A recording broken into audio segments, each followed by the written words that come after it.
The reason I mention Islam is because they weaponized Aristotle and Plato and philosophy in order to attack Christianity.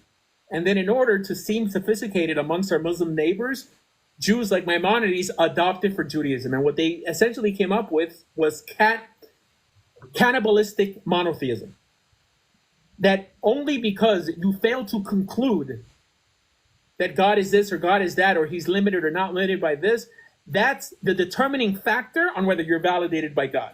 For a Muslim, the notion that God is one is everything. Why? Because their whole existence is to crap on Christians. That's it.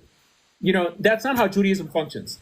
I mean, Judaism is a lot more colorful. I mean, someone could come to the conclusion that there's 4 representations of the invisible God. I don't think they're violating anything, right? Except in Aristotelian or Platonic like notion put forward by Maimonides. But it doesn't condemn anyone because of it. In Islam, it considers it shirk, right? Yeah, I mean, it comes from the Hebrew word shituf. But of course, shituf doesn't also appear in the Torah or the Talmud.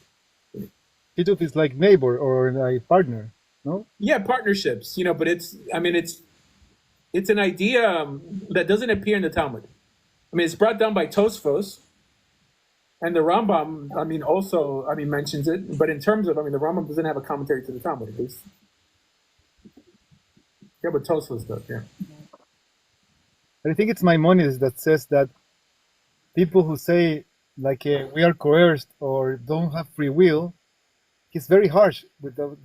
He doesn't answer the question. He acknowledges the problem of God's knowledge and having free will and ultimate knowledge of God, but he insults people that say, and people who think we are predestined are fools and that God doesn't know the future, but he doesn't give an answer. But I don't think like the Rambam said. He's ambiguous in these areas.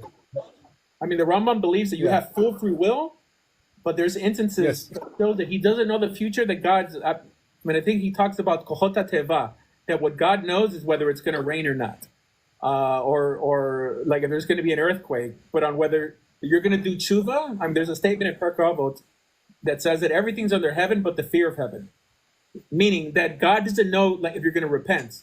What he has power over is whether the sun's going to shine tomorrow, if it's going to be hot or it's going to be cold.